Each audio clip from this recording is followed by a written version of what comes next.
छोटे से गांव में रामू नाम का एक गरीब किसान रहता था। उसकी पत्नी सीता बहुत मेहनती और समझदार थी। दोनों बहुत गरीब थे, लेकिन हमेशा एक दूसरे का साथ देते थे। उनके पास एक छोटा सा खेत था, जिससे मुश्किल से घर चलता था।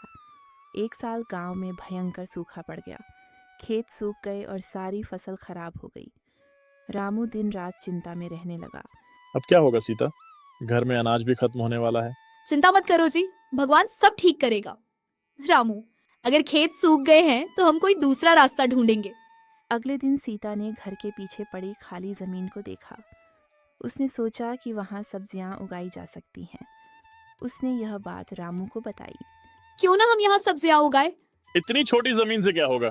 छोटी मेहनत ही एक दिन बड़ी सफलता बनती है। ठीक है, कल से काम शुरू करते हैं।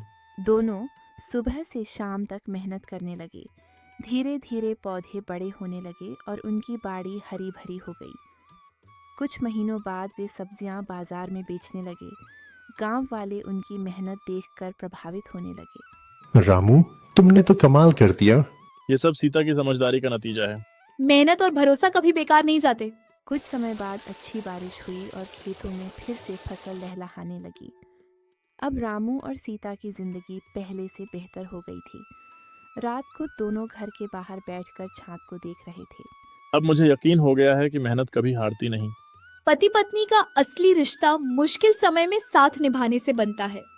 रामू, अगर तुम मेरा हौसला ना बढ़ाती तो मैं हार मान जाता। हमें इस कहानी से यह सीख मिलती है कि मुश्किल समय में धैर्य, मेहनत और अपनों का साथ इंसान को हर परेशानी से बाहर निकाल सकता है।